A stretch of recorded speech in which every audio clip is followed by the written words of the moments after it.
Crime, Wine, and Chaos contains adult language and graphic content. Listener discretion is advised. Put your hands in the air and wave them like you just don't care, Chaos Kids. I'm Naomi. I'm Amber, and this is Crime, Wine, and Chaos.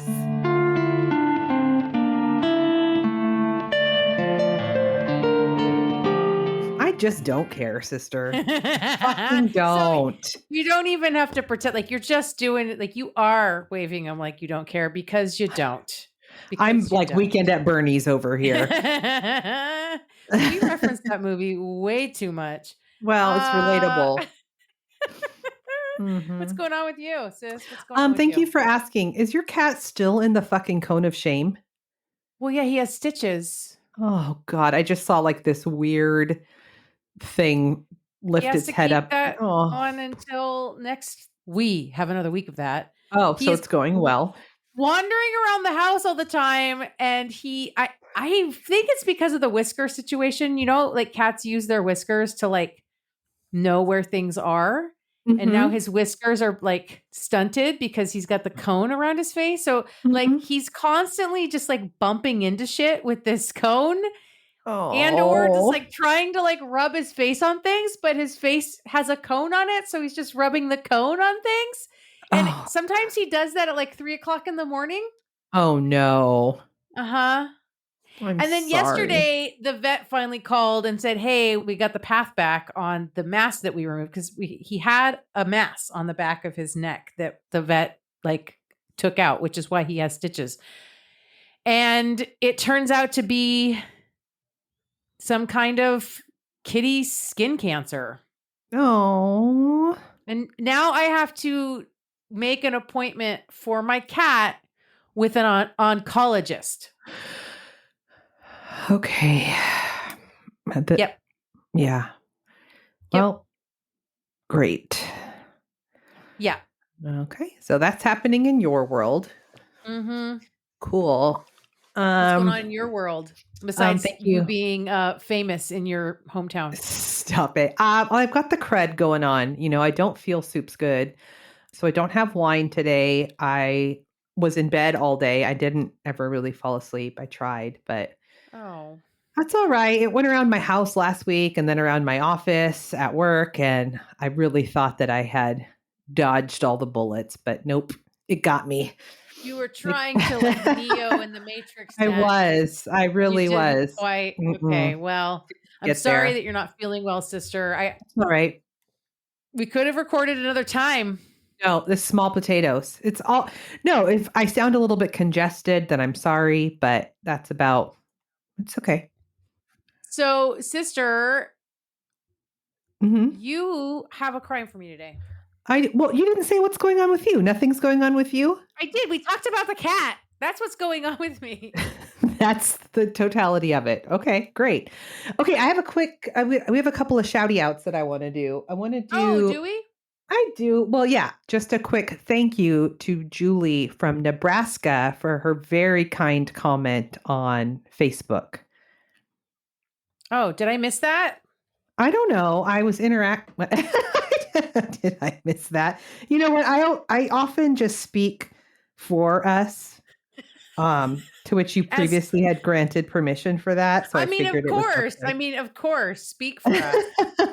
We're just one unit. We're just one. We're a unit. We are a unit, sister. Yeah. Oh, here we go. Who was it? Julie from Nebraska said, ladies, I freaking love you guys. Over the past year, I have probably told 50 people about the podcast because let's be real, I'm a 42-year-old white woman in Nebraska. Everyone around me listens to murder podcasts. I have my sister. This does sound familiar. I have my sister-in-law's hooked. I have listened to a few audiobooks based on where some of the story information comes from. I have to go on break from listening because I get bummed when I can only listen to one episode at a time. I so appreciate all you do. Please keep being so chaotic that you make me laugh so hard. I'm literally crying. Yeah. Yay. Same, Thank sister. You. Same. Hard same, sister. Hard same. Okay. But yes, I have a crime story for you. And this is a listener suggestion from Jackie C. Okay. You know, these listener suggestions are fucking dark. Like, Jesus. We see who you guys are. We see who you are. Uh-huh. Okay, this one has a trigger warning for everything. It's got sexual assault of a minor, domestic violence, and suicide. So Great. there you go. I'm going to great. I'm going to tell you about Sherry Gibson. Mm-hmm. Okay. So we are going to Knox County, Indiana in 1974. 23-year-old Sherry Gibson had recently relocated there for a job as a data processor at a hospital. People described her as an absolute sweetheart and very easy to get along with, and she made new friends really easily. So she already had like a friend group shortly after relocating here. Okay. And not too long after moving there, she meets 24-year-old Lindy Alton. Lindy was also from Knoxville, and he came from a very large family in the area. And at the time, he was still living with his parents on the family farm where he was raised, and he worked at his brother's gravel pit. Okay. Lindy was really polite and a gentleman, and Sherry and Lindy start dating. So during the fall and winter of 1974, they're having kind of a casual dating relationship. Sherry was also kind of casually dating other people and not quite sure if Lindy was someone she wanted to be exclusive with yet. Fair. Fair enough. By February of 1975, Lindy is wanting a more committed relationship with Sherry. Like he soups into her and she's just like kind of vibing, you know? Yeah. Yeah. I do know. Yeah. So on Saturday, February 28th, the couple goes out to dinner and then they're just driving around and talking, and they head to what is known as Lover's Lane, which is like for reals? Yeah. Like every town has like some sort of like, right? Do they? I feel like we say that that's true, but is that true? Because I don't know if every town does have that. Okay. Well, there was a lookout point that I would frequent in high school that is on Finn Hill. It kind of looks out over onto Totem Lake. And Michael and I went there a few weeks ago. He's like, "Oh, you want to go to the makeout spot?" It's been since like totally developed, and we're legit just like in someone's cul-de-sac in front of their house. I'm like, well, this is weird. We weren't going to make out. We were just like taking a trip down memory lane, you know, but it was like, this ain't Lover's Lane anymore. Yeah. Yeah. It's a pretty view because at the time, you know, Lindy was living with his parents and Sherry had a roommate. And so the two wanted some privacy to get, you know, get frisky. The two wanted some privacy, or he wanted some privacy? They both did. They both did. Okay. They were vibing. So the next morning, farmer Ron Hazelman is driving by when he sees Lindy's car parked at Lover's Lane. So he stops by to see if maybe someone needed assistance because the hood was up. But as he walks over to the car, he can hear someone yelling from the trunk. Holy shit. I know. It was locked, so Farmer Ron went and got some tools, and he was able to get the trunk open, and a very fucking terrified Lindy pops out. And he's in a total panic, and he's calling for Sherry, and Farmer Ron is trying to like calm him down so that he can figure out exactly what is happening. And apparently Lindy had suffered a head injury as a child, and so occasionally he would stutter, even when and I imagine it's probably worse when he's upset. So he's just like not even being very clear, right? So he's finally able to tell Farmer Ron that his girlfriend was taken from the car and he doesn't know where she went. And then he was put in the trunk. Okay. So when the police get there, Lindy has calmed down enough to give a more thorough explanation. He said that him and Sherry were parked there doing their thing. At around 2 a.m., another car pulled up behind them, and a man walked up to the driver's side window and knocks on the window. And the man says that he's looking for directions to get back into town. Mm-hmm. So Lindy tells the man, and the man thanks him and drives off. Lindy says that him and Sherry went back to making out for about an hour or so. But when they try to leave, Lindy puts his car in reverse. And when he looks in his rearview mirror, there's a car behind him with their parking lights on. And he said the next thing he knew, the man was forcing him out of the car at gunpoint. He hit him over the head with the gun, Then a second person who Lindy believed was a woman grabbed Sherry. Then Oh. Lindy was forced into the trunk. Okay.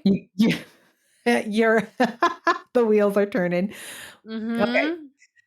So the police aren't really buying this story. Right? Uh-huh. And to make matters worse, because of this brain injury and the speech impediment, it takes him multiple interviews to be able to recall and tell the police all of the details. So it looks like he's being sketch. Uh-huh. On top of that, it had rained the night before, so there were no tire tracks or any evidence that another vehicle had pulled into that spot behind them. So then just 7 miles down the road, an old farmhouse that was no longer occupied was up in flames. Apparently, this was once like a really beautiful home, but it hadn't been lived in for years. It was kind of like an iconic fixture in the community, Sure. I'm sure the youngins thought it was haunted. Sure. Right. Seances and whatnot in there. Candles. Sure. Yep. So when first responders go inside, they see a chair turned over in the front room and a body underneath the chair. And they know right away that this is Sherry Gibson. So investigators bring Lindy in for questioning, and this time they ask him to take a polygraph, and the results come back as inconclusive, which You mean doesn't... they're like pseudo magic machine that doesn't actually mean anything? Oh my God. I think of the Scientology, the auditors like holding empty, like canned good cans connected to like string. Yeah. It's like playing telephone when you were a kid. Right. I'm like, that's your machine. It's something between that and like the old seances back in the day where they would rig their table to shake and shit, right? Like it's, there's, truth serum. Is the spirit in the room with us now? Like, oh my God, I can't. Do you remember when we went and saw The Others in the theater and I was so shaken that I didn't want to drive home? Yes. I was so fucking scared. And I remember turning to you like 15 minutes before the big plot twist reveal and being like, they're the ghosts. And you were like, what? And like, you didn't hear me? And I was like, never mind. And then when the reveal happened, you were like, oh, they're the ghosts. I was so scared. I had no... God, I'm so naive. I am your daughter, mommy. No. No. Hard pass. You're so funny. My God. Nothing about that movie was scary to me. Oh my God. I get scared so easily. Why in the love of God do I have a true crime podcast? I don't know. It's like exposure therapy or something. I don't know. Yes. Okay, so the fake telephone game was inconclusive, but they also think that his story sounds fucking wild. And so he's like the only suspect, right? Uh-huh. Then the autopsy report shows that Sherry was stabbed multiple times, including 3 deep stab wounds to the heart, and that she had been raped. So forensics at the time allowed them to take a sample of the semen with the rape kit, and they are able to tell that this semen has an extremely low sperm count, which indicated to them at the time that the suspect was likely a much older person or someone who had a vasectomy or some sort of injury. Okay. So this was enough for them to leave Lindy alone and decide that he wasn't their guy. Okay.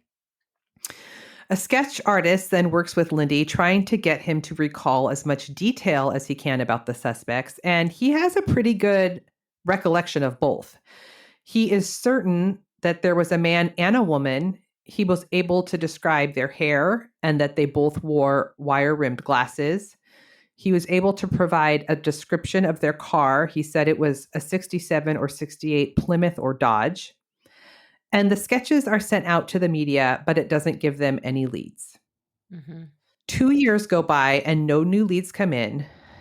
Then, in August of 77, the police get a phone call from an investigator in another jurisdiction asking if Knox County has any unsolved murders that involve a young woman. They say that they have a 17-year-old John Jeffers who is in a juvenile detention hundreds of miles away, bragging to other inmates that he knows something about a murder in Knox County. Interesting.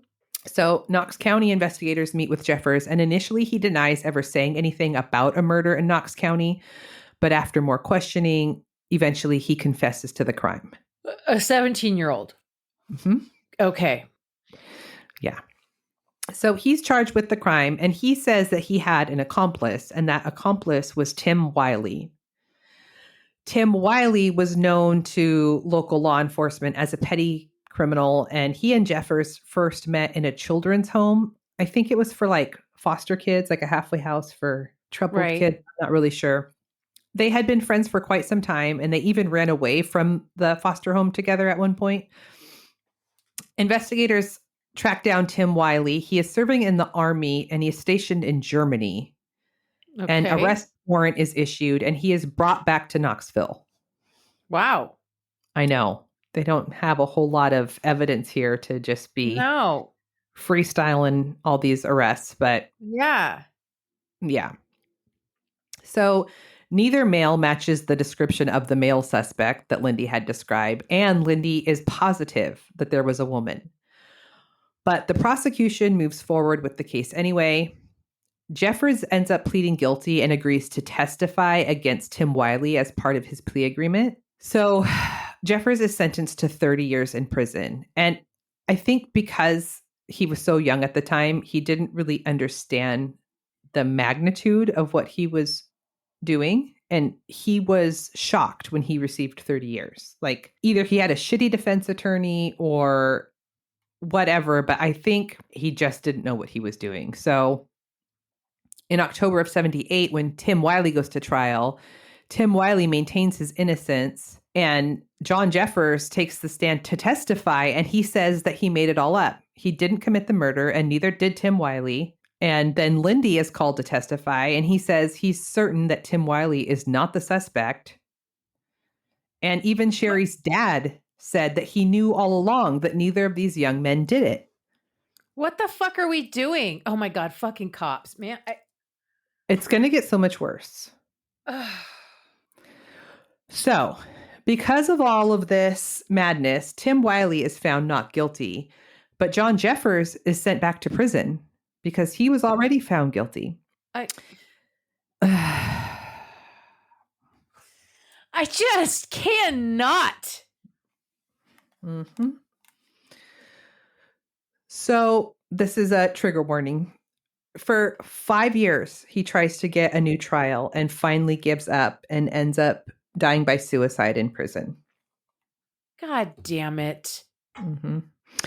And of course, fucking years after his death, when the case is reinvestigated, he is exonerated. I fucking hate that they even, anyway. They had no evidence except his a 17-year-old jailhouse confession. Or he thinks he sounds cool and he's bragging about something and has no idea the magnitude of what he's saying. Yeah. So they also learned that at the time, John Jeffers was living with a minister when these murders happened, and he had an airtight alibi. It's also believed that Jeffers was basically just a kid who liked to seem tough, and that's why he was inserting himself into a case that he didn't play a part of. And Wiley and Jeffers' friendship had fallen apart when Tim Wiley slept with Jeffers' girlfriend and she got pregnant. So they believe that Jeffers just sort of roped Tim Wiley into this as revenge. Oh, for fuck's sake. I mean, they're kids. What are we doing? Mm-hmm. So several people in the community still think that Lindy is the suspect, and he tries to move on with his life as best as he can, but it's not easy. He does end up getting married and has a son. But in 1998, 23 years after Sherry's murder, Lindy dies in a fire. Holy shit. I know, which is so, I don't know. Sherry was already deceased when the house was lit on fire, but still, it's all just so weird. Then, in 2001, new information comes in. A woman comes into the Indiana Police Department and claims that she knows what happened to Sherry Gibson. The woman is using the fake name of Wendy Lewis. She comes forward and says that she needed to get this off of her chest, that she had committed a murder and she needed to come clean about it. Fucking telltale heart. Mm-hmm. Mm-hmm. So at this time, Wendy is 46. Police said that she was very cooperative and truthful. She knew a lot of details about the crime that hadn't been released to the public. And older pictures of Wendy look just like the composite sketch that was done all those years ago, even down to like a mole that Lindy remembered on her face. Wow. Mm-hmm. So Wendy was 16 at the time of the murder and lived just over the state line in Illinois. She was in an abusive relationship and took a job at a restaurant as a server. It was there that she met the restaurant owner's son, 29-year-old Wayne Goley, who she immediately was attracted to. She is 16. Okay. Ugh. Wayne was married and asked Wendy if she would be interested in babysitting for him for some extra money. And this is when the affair between Wendy and Wayne began. Affair. Yeah, Everybody, affair. that's in air quotes. That's in air quotes. Yeah, they can't see me, but I air quoted that. That is when the statutory rape of Wendy Yes. began. Mhm. Right. Wayne was an ex-Marine. He was charming. And he tells Wendy that he wants to be with her. Mm-hmm. So Wendy's really young and already in a bad spot. And so she thinks that Wayne is her knight in shining armor and her way out of the bad situation that she's in. So Wayne divorces his wife and he and Wendy get married. And Wendy was still a senior in high school at the time when they got married.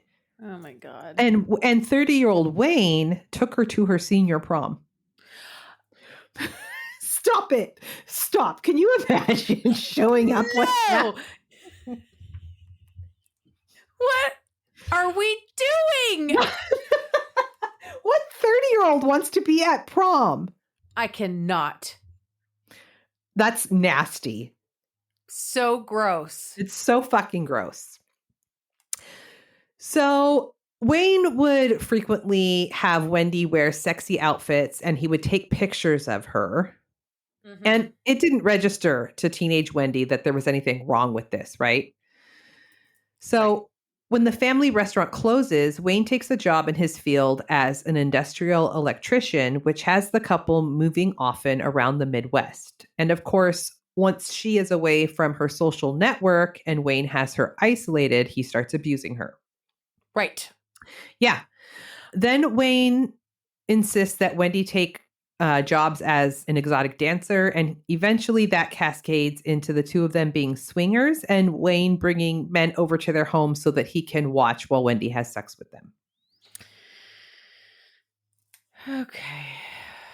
Look, there no shame, right? There's no shame, but this is not how you do it. This is not. No. There's no There's consent here. No, right? There's not. No. In 1974, Wayne takes a job at a mine in southern Indiana, and this is when shit starts to get even darker. So the couple is drinking heavily and using drugs, and they would drive around at night and look for places that they could rob. They would stake places out and wait until it got dark and then go in and take whatever valuables they could find. And Wayne particularly liked the adrenaline and the excitement of not getting caught. Mm-hmm.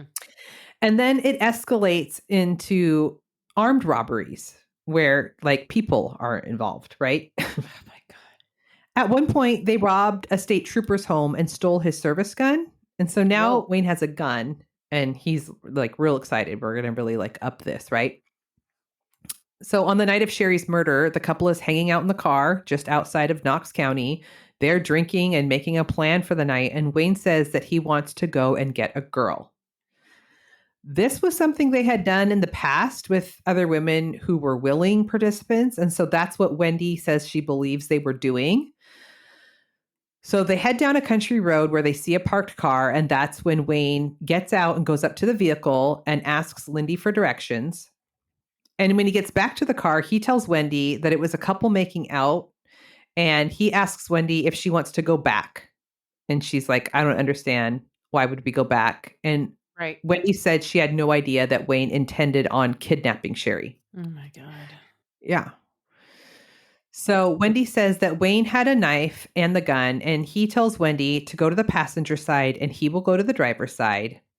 And he tells Wendy to restrain Sherry and that they are taking her with them. So he pistol whips Lindy, takes his wallet, puts Lindy in the trunk. And Wendy is even reassuring Sherry that they're not going to hurt her. Oh, for God's sake. I know. And during their drive, Wendy nods off because she's so drunk a couple of times. And when she does this, Sherry grabs the steering wheel trying to wreck the car. And so Wayne is yelling at Wendy to do a better job of watching her because I know. No. So Wayne's really familiar with the area. So he goes to the abandoned farmhouse and Wendy waits in the car and she doesn't know this, but Sherry is inside being stabbed by Wayne. Then Wayne starts yelling for Wendy to come in. And when she walks in, she sees him doing the stabbing motion and it's not registering in her head what's happening. That's what she says. And then he hands Wendy the knife and tells her that she needs to finish. So Wendy stabs her 3 times in the heart. Then Wayne douses the house in gasoline, sets the house on fire, and they leave. Wow. Mm-hmm. So investigators are pretty convinced that Wendy is telling the truth, but they don't have any physical evidence anymore because it's been like, I don't know, 20 something years. So they go looking for Wayne Gully to question him. And in December of 2001, they track down 60-year-old Wayne Gully. They stop by his house. They tell him they have a few questions for him about his ex-wife, Wendy, and he invites them in. And they record this conversation with Wayne, and he's super hospitable and friendly. Yeah, he says he's been married 6 times. Holy shit! You fucking loser. Fucking loser. 6 times! Okay. He's just trying to get it right. He's just trying to get it right. 6 times the charm. So he goes into a lot of detail about every place he's lived, every place he's worked, every car he's owned. Finally, they tell him that they have been talking to Wendy and she told them that they had killed someone together in February of 75. And Wayne says, I can't remember what I was doing in February of 75. And the detectives are like, you just provided a whole detail of your entire life, but you don't remember murdering somebody? Right. Right. Finally, he says, if Wendy says she did it, maybe I was there. Maybe I blacked out and I don't remember it. Okay. Fuck off, Wayne Gully. Okay, Wayne. In August of 2002, Wayne is charged with first-degree murder. The trial starts a year later and Wendy is called to testify. Wayne doesn't testify, but he does do an interview with a local reporter like during the trial, and he's focusing on this, like, it's her word against mine, and Wendy has a history of alcoholism, and he's an upstanding citizen with a master's degree. Okay, Wayne. Fuck off, Wayne. What a fucking piece of shit. He's such a piece of shit. So in August of 2003, he's found guilty of first-degree murder, and he's sentenced to 50 years in prison. Wendy pleads guilty to... He's dying in there. He's dying in there. Yeah. Wendy pled guilty to second-degree murder and was sentenced to 15 years. She did apologize to Sherry's family, but nothing was said as far as whether they accepted her apology or not. Right. And that is the fucking murder of Sherry Gibson. There are so many victims in this case. I can't just... So many victims. Tim and John and Wendy and Sherry. It's just like, fuck, man. Wow. What a fucking piece of shit. So gross. 30-year-old at prom. At prom. Get a life. Married 6 times? He's just a sucker for love, Naomi. He's just a sucker for love.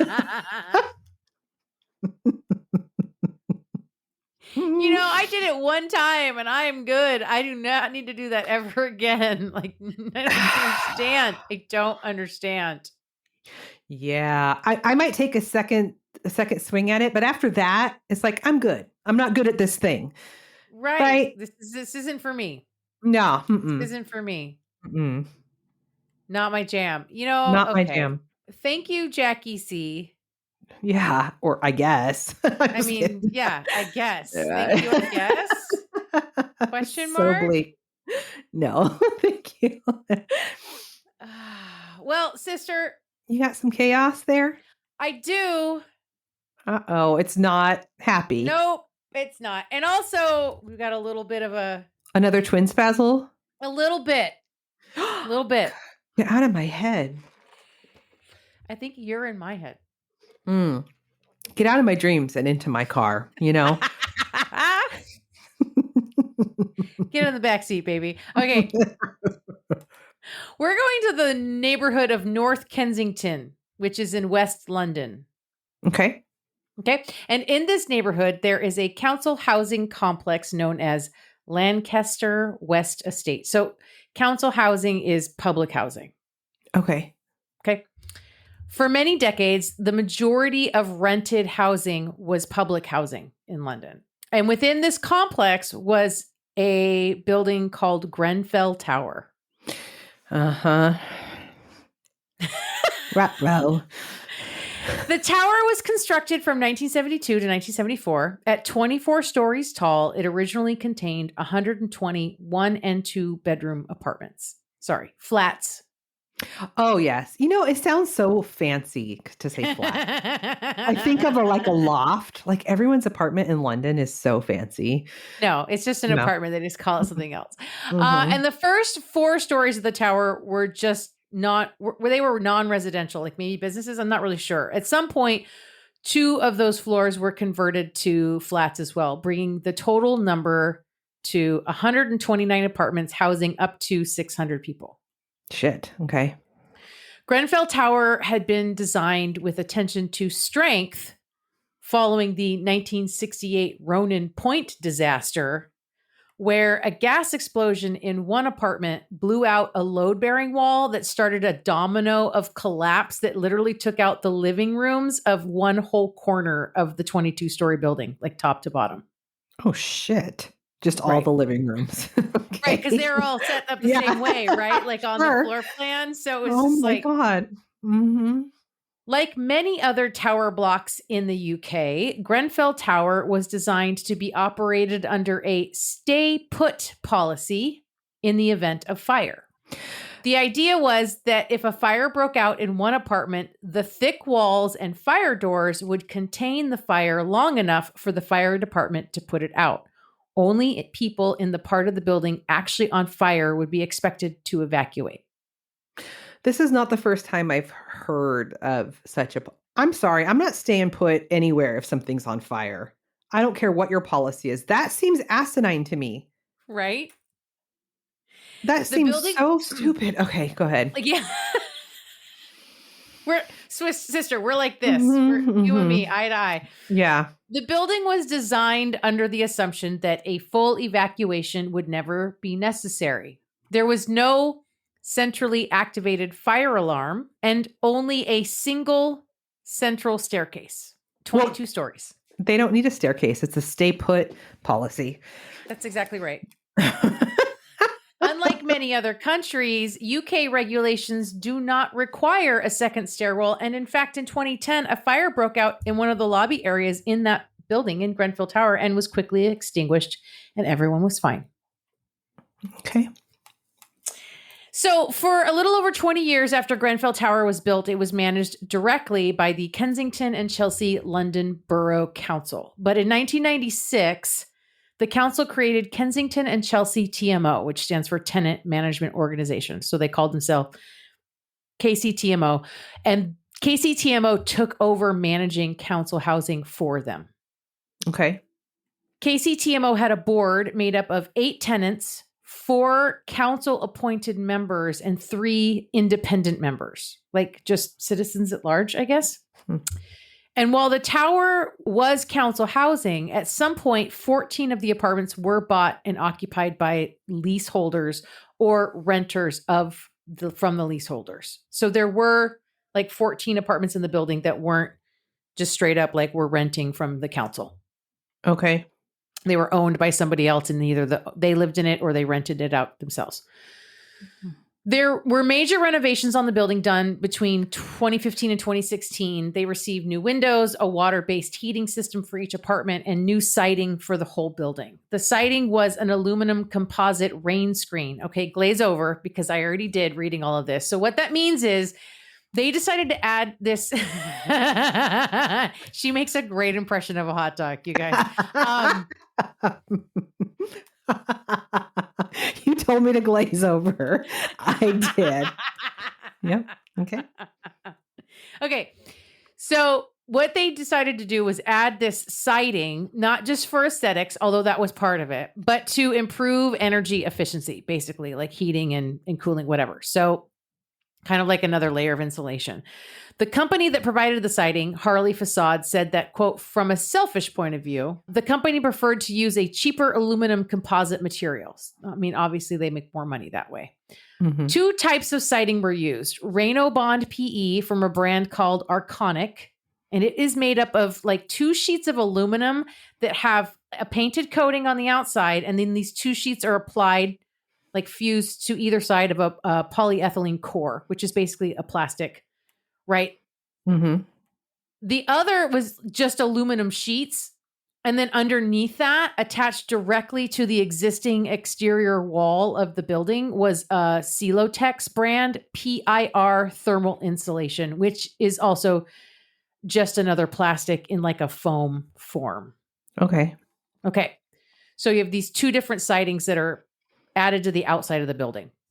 The original contractor Leadbitter got dropped by KCTMO because they quoted roughly 11.3 million pounds for the job, which was 1.6 million pounds more than KCTMO had in their budget for this work. Ryden came in with a bid that was 2.5 million pounds less than Leadbitter, so almost 1 million pounds under the budgeted amount. So they won the contract, and then they used another company for managing the project, and Harley Facades was the ones who like fitted the siding. And here's the thing. There were flags on the play from the get, because there were already towers like Grenfell that had siding similar to this and had fires going all the way back to 1973. In the Summerland disaster on the Isle of Man. Summerland was a leisure center, which basically means it was like a tourist spot that could hold like a lot of people. And it included like a dance hall and 5 floors of game areas and a roller skating rink and restaurants and bars and all that kind of stuff, right? And a carelessly tossed cigarette started a fire that spread to the acrylic exterior of the building. A building built with so much flammable material that when all was said and done, it killed 50 people and seriously injured 80. It was bad. Jeez, Jesus Christ. In 1991, there was the Knowsley Heights fire, which spread up the entire exterior of the 11-story building because of its siding. It didn't spread to the interior of the building, and fortunately, no one was injured. But in 2009, it was the external composite panels that played a role in the spread of the Lacana House fire, which was another high-rise of flats in Southwark, where 6 people died and at least 20 were injured when the 12-story building went up in flames. Why is this material even allowed to still be on the market and used if it's... These are great questions, Amber. Okay, thank you. In 2016, a tower in the Shepherd's Bush neighborhood of London caught fire, which spread to 6 floors of the building by way of the flammable siding. The following year, in May of 2017, the London Fire Brigade, which is the London Fire Department, warned all 33 London councils that they needed to do a thorough review of the use of these panels, this siding, and, quote, take appropriate action to mitigate the fire risk. And it wasn't just London's fire brigade sending out a warning. The Grenfell Action Group, a collection of residents of the tower, ran a blog where it highlighted major safety concerns and directly called out the council and KCTMO for neglecting fire safety and building maintenance. A 2005 report had criticized the tower's emergency lighting. In 2012, a KCTMO health and safety officer did a fire risk assessment, which had cited a list of fire safety concerns. This was their own safety officer. Firefighting equipment in the tower had not been checked for as much as 4 years. Fire extinguishers had expired. Some of them even had the word condemned written on them because they were so old. Oh my God. This wouldn't be happening if this wasn't public housing. Right. I fucking hate everything. In 2013, the Action Group established this report, or they published this report on their blog. So like a year later or whatever, they published this report. The Action Group also documented all their attempts to contact KCTMO in hopes of having these building issues fixed. They alerted the council's cabinet member for housing and property and got no reply. The council decided the best course of action was to threaten one of the Action Group bloggers with legal action, claiming that their posts amounted to defamation and harassment. By calling out safety concerns? That's right. Oh, sure. Mm-hmm. Mm-hmm, mm-hmm. Okay. And two women living in Grenfell Tower, Miriam El Gouari and Nadia Shuker, were threatened with legal action by KCTMO after they campaigned for improved fire safety. Wow. Yeah. Mm-hmm. In January 2016, the Action Group warned that people might be trapped in the building if a fire broke out. After all, the building had only one entrance and exit, and hallways that had been allowed to fill with garbage, like old mattresses. Ew. The group frequently cited other fires in housing towers when it warned of hazards at Grenfell. In November 2016, the Action Group called out KCTMO as an, quote, evil, unprincipled mini mafia, and accused the council of ignoring health and safety laws. The Action Group said that, quote, only a catastrophic event will expose the ineptitude and incompetence of KCTMO, and that we predict that it won't be long before the words of this blog come back to haunt the KCTMO management, and we will do everything in our power to ensure that those in authority know how long and how appallingly our landlord has ignored their responsibility to ensure the health and safety of their tenants and leaseholders. They can't say that they haven't been warned. Well, that's fucking spooky in hindsight. Mm-hmm. Even the Grenfell Tower Leaseholders Association raised concerns about exposed gas pipes. It gets better. As with the majority of apartment towers in the UK, Grenfell Tower did not have fire sprinklers. No, you just need to stay put. You'll be fine. You'll be fine. Meanwhile, in June 2016, an independent assessor had highlighted 40 serious issues with fire safety at Grenfell Tower and recommended action to be taken within weeks. In October, the assessor asked the KCTMO why there had been no action taken for more than 20 issues in the June report. In November 2016, the London Fire and Emergency Planning Authority served a fire deficiency notice listing many fire safety issues at Grenfell Tower that required action from KCTMO by May of 2017. Areas of concern identified included fire doors, the smoke venting system, and the firefighters' elevator controls. This was the same month that the fire brigade had warned all the councils to look into the fire safety of their buildings. Mm-hmm.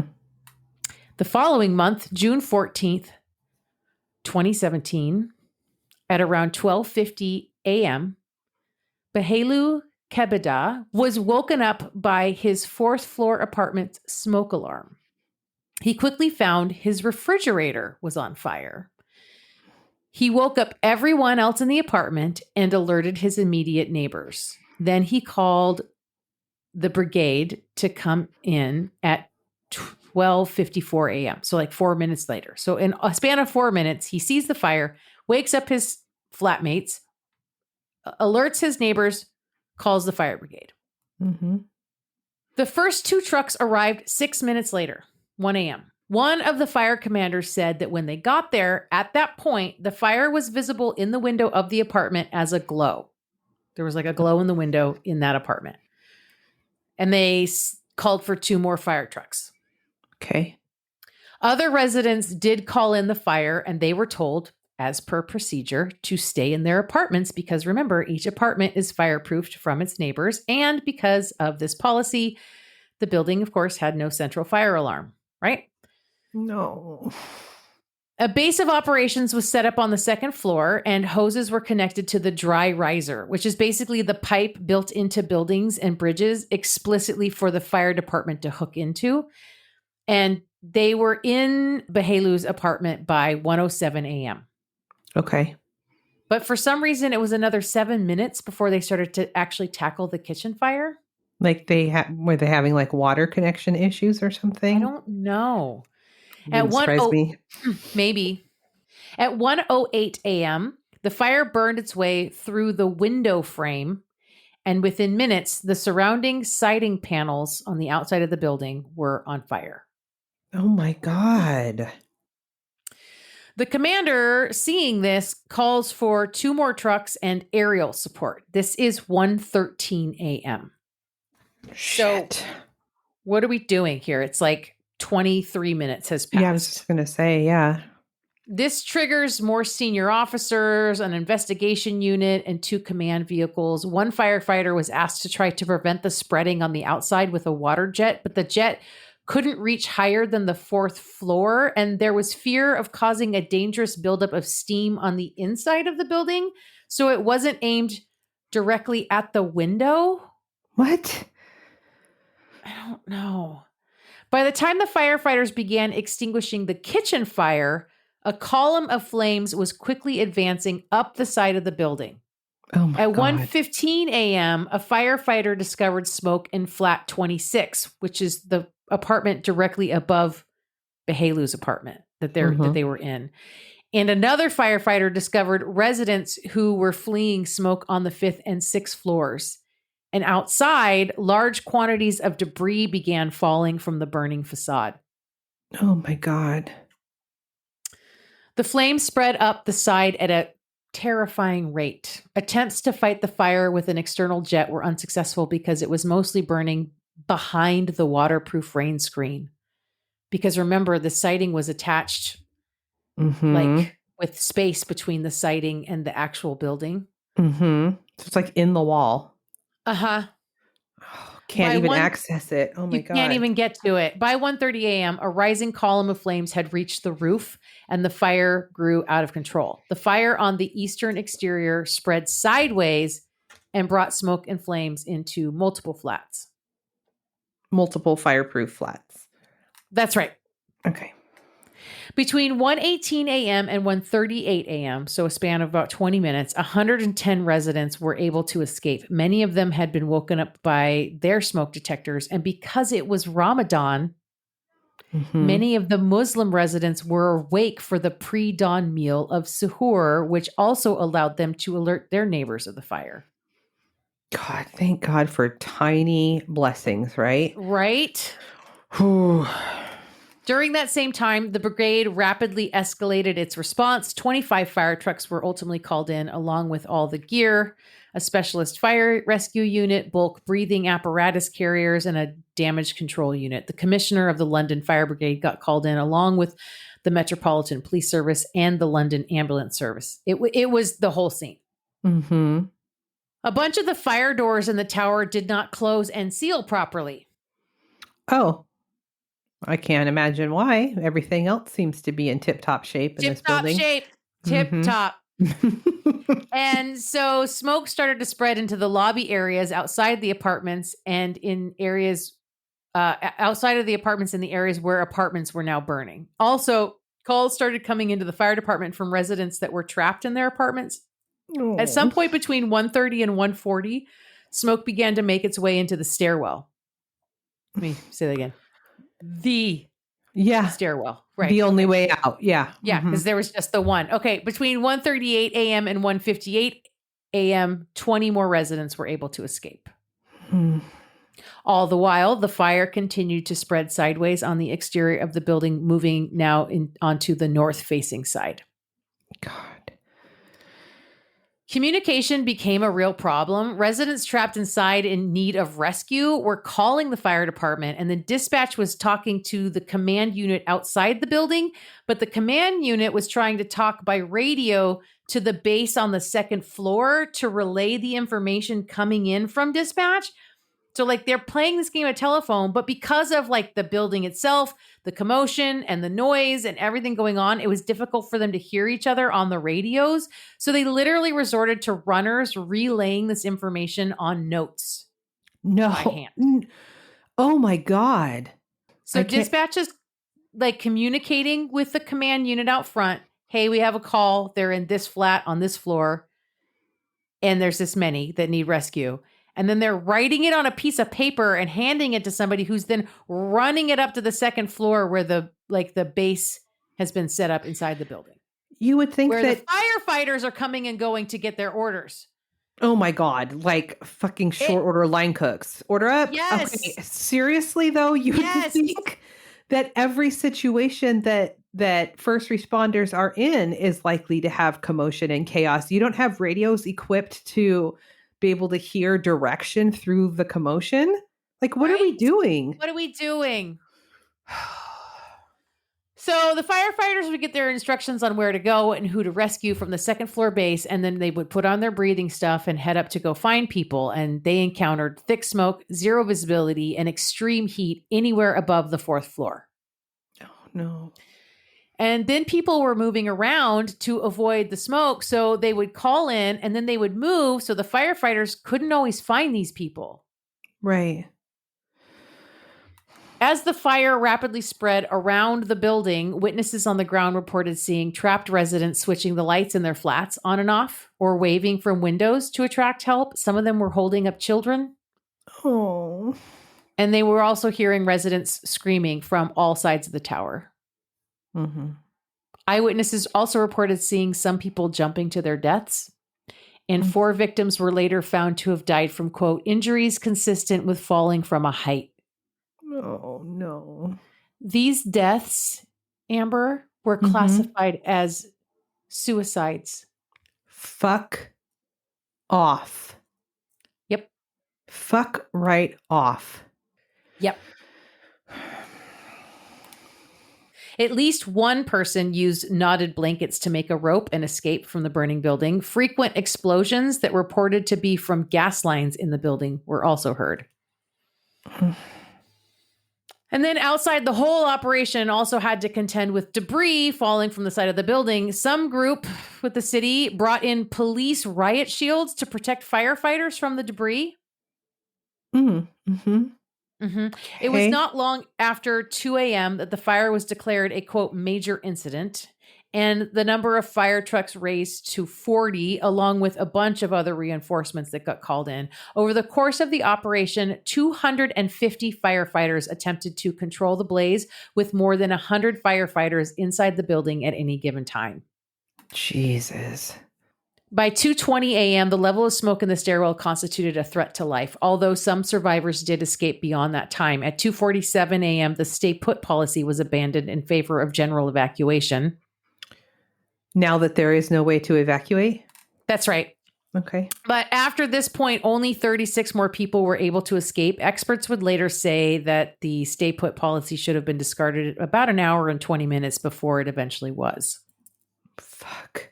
But if you don't have a central fucking fire alarm system, how do you even alert everybody to evacuate?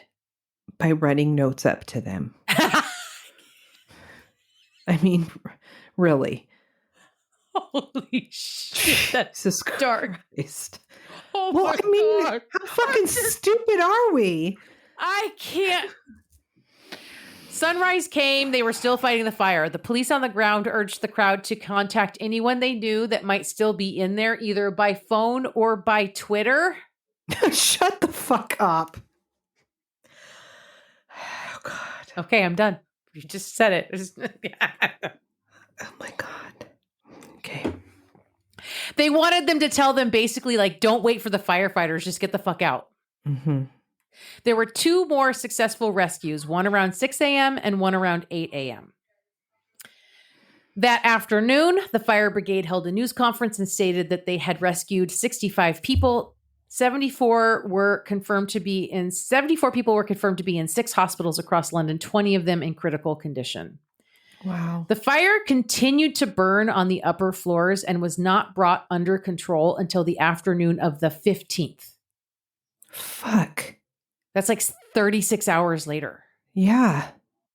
The fire brigade were still damping down pockets of fire on the 16th, and it wasn't declared extinguished until later that evening. Jesus Christ. Like a 70-hour fire. Mm-hmm. The fire caused 72 deaths, including one who died in the hospital a day later and another who died in January 2018. The Grenfell Tower fire ranks as the deadliest structural fire in the United Kingdom since the 1988 Piper Alpha disaster. Put that on the list. Okay. And the worst UK residential fire since the Second World War. Oh my God. Those killed included many children. The youngest of those known killed was Lena Belcotti, and she was 6 months old. One pregnant survivor lost her baby through stillbirth as a result of the fire. Oh. Survivors came from 106 of the 129 flats. 18 people among the occupants of these flats were reported as dead or missing, presumed dead, whereas most of those killed were said to have been in the flats between the 11th and 23rd floors. Some people from lower floors may have tried to move up the building, and it is thought a number of people may have ended up in one flat. Oh, and Miriam El Gouari and Nadia Choucair, the ones who were threatened with legal action by KCTMO after they campaigned for improved fire safety. Mm-hmm. Yeah, they both died. God. Wow. Police examined the remains of Grenfell Tower and used, quote, every imaginable source of information from government agencies to fast food companies to identify the victims. I'm sorry. What were the fast food companies doing? Like, I don't know, employee IDs or something? Okay. Their analysis of CCT evidence concluded that 223 people out of 293 present had escaped. The investigation took 5 months, with only 12 fatalities being identified on the actual day of the fire. By the following week, police estimated that 80 people had died. This was the most widely quoted estimate in the media for several months. But in September of 2017, Metropolitan Police Commander Stuart Cundy suggested that the number of dead could be lower than 80 because 8 people were being investigated for making fraudulent financial claims for non-existent victims. Okay. By June of 2018, this led to 5 people being convicted of fraud. Obstacles to identifying fatalities included the fact that there was no formal register of who was in the building, and the number of undocumented subtenants, migrants, and asylum seekers who were believed to have been living there. Mm-hmm. Mayor Sadiq Khan called for an amnesty to ensure that people with pertinent information could come forward. The first coroner's inquest opened in August of 2017, and all other inquests were opened by November of 2017. In the aftermath of the fire, members of the local community, including a residents group called Grenfell United, stated that the official figures were far short of existing estimates, with some believing that the death toll was in the hundreds. Wow. As to the fridge, it was examined and found to be the cause of the fire for sure, but it seemed to be fine. Like, they couldn't figure out why it caught on fire, but tenants had repeatedly complained about electrical power surges causing appliances to smoke, and a surge may have set the fridge freezer on fire. They call it a fridge freezer. Mm-hmm. The local authority knew about complaints and had paid tenants compensation for damaged appliances, but the surges continued. Mm-hmm. A local labor counselor said the surges affected many appliances, including fridges, and maintains that the cause of the surges was never resolved. Of course, a major investigation commenced to determine if that sighting was the problem, and it was, but it really came down to that, like, no one was actually checking anyone's work and no one really cared. Right. And this is where we get into that section of the nitty gritty where I could spend like 20 more minutes talking about like all the investigations and the civil claims and all of that shit that went on for like ever and still actually hasn't been fucking resolved. But right. from what I can tell, like no one's actually yet been charged with anything that I could. So one of the two types of siding that we talked about earlier, it's banned in the US for buildings over like 40 feet high because it can be so combustible. Mm-hmm. And the other type that was on there was also highly combustible. Like, what are we even doing? That's what I'm saying. Like, why is it even allowed? I don't know. I don't understand how the UK is so fucking lax on all this shit. I mean, especially after what we know about, like, after the MGM fire and like what happened in the States with like fire regulations and stuff. Like, I don't understand how the UK does not take this shit more seriously. It's so weird to me. Maybe they will now. I don't know. I mean, I don't know. Wow. Then there were criminal investigations opened up, including there was talk about the possibility of corporate manslaughter, but I'm not sure what came of that. In April of 2023, so like not even a year ago, a group of 22 parties, including cladding company Arconic, Whirlpool, which probably is the manufacturer of that fridge, RBKC, KCTMO, and 3 central government departments reached a monetary settlement with 900 people worth about 150 million pounds. Okay. This outcome does not affect the possibility of future criminal charges, which are to be decided by the CPS following publication of the inquiry report expected in autumn of 2023, which should have happened recently then. As of this month, deconstruction has not begun. That burned out building is still sitting there, posing a risk. Jeez. The government has said the tower should be carefully taken down. Plans for the site are expected to be published by the Grenfell Tower Memorial Commission, which was established in 2018. And that is the full story of the Grenfell Tower fire, which as soon as I started talking about Grenfell, I saw your face. You're like, oh, I know this one. Oh, I know this one. This is horrible. We watched this go on, right? We all saw this on the news. Were those people rehoused? I hope. Maybe. God. And also, what a spooky part of their sort of skyline now to just have this burned out building. Well, it looks like I saw like a picture of it on the wiki entry and it looks like it's basically like covered in like some kind of scaffolding that's covered in sheeting of some kind. So it looks like something under construction now. You don't see the burned out husk of this tower. Oh, God. Well, I fucking hated that. Thank you for that. You're so welcome. But fire was the theme today. Fire was the theme. Yeah. Lots of God. So weird. Shit, sister. You got anything else for the good of the order? I mean, we are on all the things. Go follow us on all the things. Go leave us a review somewhere, give us a star rating, tell all your friends about us. And hey, you know what? You get a bonus episode every month if you join the Chaos Kids Club over on patreon.com/crime, wine, and chaos. It's $5 a month.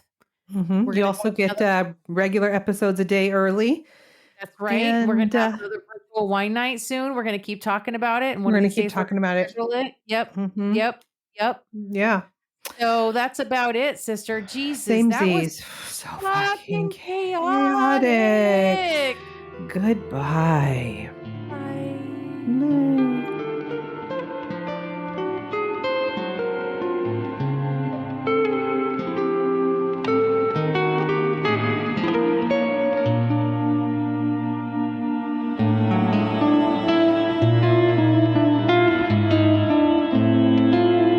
Crime, Wine, and Chaos is produced by 8th Direction Records.